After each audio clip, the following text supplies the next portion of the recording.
সোনার সংসারে সব বন্ধুদের স্বাগত। আজকে আমি রুই মাছের ঝাল বানিয়ে দেখাবো। রুই মাছের ঝাল করার জন্য আমি এখানে রুই মাছটাকে নিয়ে নিয়েছি, লবণ হলুদ মাখিয়ে নিয়েছি। এখানে আপনার আছে কাঁচা লঙ্কা, শুকনো লঙ্কা, আদা, টমেটো, ধনেপাতা। এই আমার লেগেছে। রেসিপিটি শুরু করার আগে বলবো লাইক করবেন, শেয়ার করবেন। নতুন নতুন রেসিপি দেখতে গেলে আপনার চ্যানেলটাকে সাবস্ক্রাইব করে নেবেন। ঠিক যেভাবে খাই ঠিক আপনাদের সেইভাবে দেখাচ্ছি। চলুন বন্ধুরা, রেসিপিটি শুরু করা যাক। বন্ধুরা, গ্যাস ধরিয়ে দিয়েছি, আমি কড়া বসিয়ে দিয়েছি। কড়া আমার গরম হবে। বন্ধুরা, এখানে আমি নিয়ে নিয়েছি, দেখেন, শুকনো লঙ্কা, আদা, হলুদের গুঁড়ো আর গোটা জিরে দিয়েছি। এই আমার লেগেছে, দেখেন। এটা মিহি একটা পেস্ট বানিয়ে নেব। কড়াটা আমার গরম হয়ে গেছে। পরিমাণ মতন আমি তেলটা দিয়ে দেব। পরিমাণ মতন তেলটা আমি দিয়ে দিয়েছি। তেলটা আমার গরম হবে। তেলটা আমার গরম হয়ে গেছে। একটু লবণ দিয়ে দিলাম, দিয়ে মাছগুলো এক এক করে ছেড়ে দেব। রেসিপিটা কিন্তু আপনারা পুরোটাই দেখবেন আর আপনাদের কেমন লাগছে বলবেন।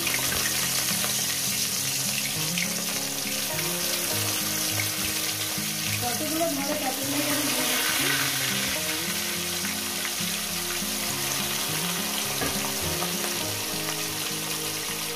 তো বন্ধুরা, এক সাইডটা হয়ে গেছে, অপর সাইডটা উল্টিয়ে দেবো। এই মাছটা হচ্ছে এক নম্বরে মিষ্টি মাছ, মিষ্টি জলের মাছ। এইভাবে ঝাল বানিয়ে খেয়ে দিতে। আর আমি ওর সঙ্গে একটু বড় বড় সাইজে একটু বড়ি দেবো, জানেন। এই দেখেন, বড় বড় সাইজে একটু বড়ি দেবো। তো বন্ধুরা, মাছগুলো আমার ভাজা হয়ে গেছে। মাছগুলো আমি উঠিয়ে নিচ্ছি।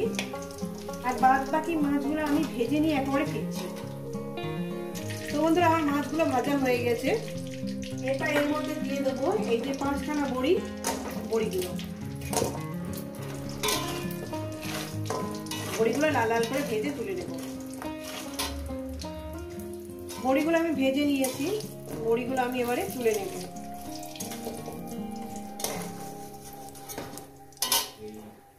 এরপর দিয়ে দেবো এখানে অল্প করে, এই তেলেই করব, আর তেল দেবো না, অল্পটুকু জিরে ফোড়ন, কয়েক সেকেন্ড ভেজে নেব। দিয়ে দেবো এখানে টমেটো দিয়ে দিলাম। এবার টমেটোটাকে 1 থেকে 1.5 মিনিট একটু কষিয়ে নেবো, কি 2 মিনিট একটু ভেজে নেব। কষিয়ে নেবো না, ভেজে নেব। টমেটোটা আমি ভেজে নিয়েছি। এরপর দিয়ে দেবো মশলাটাকে। মশলার বাটি ধোয়া জলটা আমি দিয়ে দেবো, দিয়ে দিলাম। এটাকে আমি মিনিট 2 ধরে কষিয়ে নেব। রেসিপিটা আপনাদের কেমন লাগছে কিন্তু বলবেন। আমি ছোটখাটো রেসিপি দেখাই আপনাদের, যেহেতু আমাদের খাওয়া দাওয়া খুবই কম। ছোট ছোট করে রেসিপি আপনি বানাই।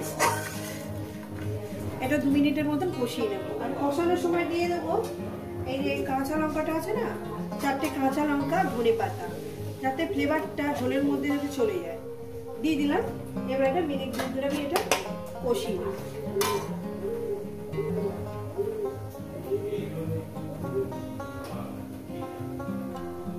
এই কষানোর মধ্যে দিয়ে দেবো লবণটা, পরিমাণ মতন লবণ দিয়ে দিলাম। তো বন্ধুরা, দেখতেই পাচ্ছেন আমি কত সুন্দর করে মশলাটাকে কষিয়ে নিয়েছি। দেখেন বন্ধুরা, তেল ছেড়ে গেছে। এরপর আমি দিয়ে দেবো পরিমাণ মতন জল। বেশি টেলটেলে ঝোল হবে না। জলটা আমি দিয়ে দিলাম। ঝোলটা একটু ফুটে উঠলেই মাছটা দিয়ে দেবো। আমার ঝোলটা ফুটে উঠেছে। এবার আমি মাছগুলো এক এক করে দিয়ে দিচ্ছি বন্ধুরা।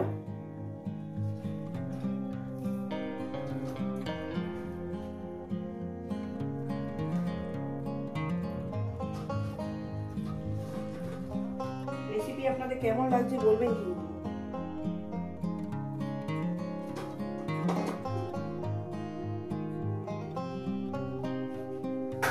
মাছগুলো দিয়ে দিলাম। এবার আস্তে করে উপরে বড়িগুলো আমি দিয়ে দেব।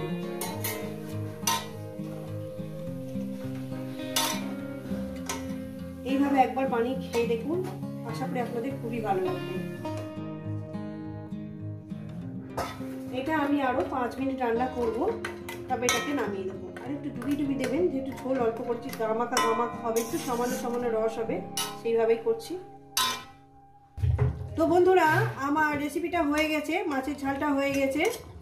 দেখুন বন্ধুরা, দেখতে কত সুন্দর হয়েছে, খেতেও সুন্দর, দেখতেও সুন্দর। এইভাবে একবার ট্রাই করবেন। লবণ টবণ আমার সব কিছু ঠিক আছে, নামিয়ে দেখাচ্ছি। তো বন্ধুরা দেখেন, বন্ধুরা এইভাবে বানিয়ে খাচ্ছেন, কেমন হয়েছে জানাবেন। রেসিপিটা ভালো লেগে গেলে লাইক করবেন, শেয়ার করবেন। নতুন নতুন রেসিপি দেখতে গেলে চ্যানেলটাকে সাবস্ক্রাইব করে নেবেন। ঠিক যেভাবে খেয়েছি, কিন্তু যেভাবে খাই সেভাবে কিন্তু আপনাদের সঙ্গে শেয়ার করলাম। আবার নতুন কোনো রেসিপির সঙ্গে দেখা হচ্ছে বন্ধুরা। সবাইকে বলবো সুস্থ থাকবেন, ভালো থাকবেন, আর আমার নিত্য নতুন ভিডিও দেখবেন, কিন্তু এভাবে অনেক খাবেন।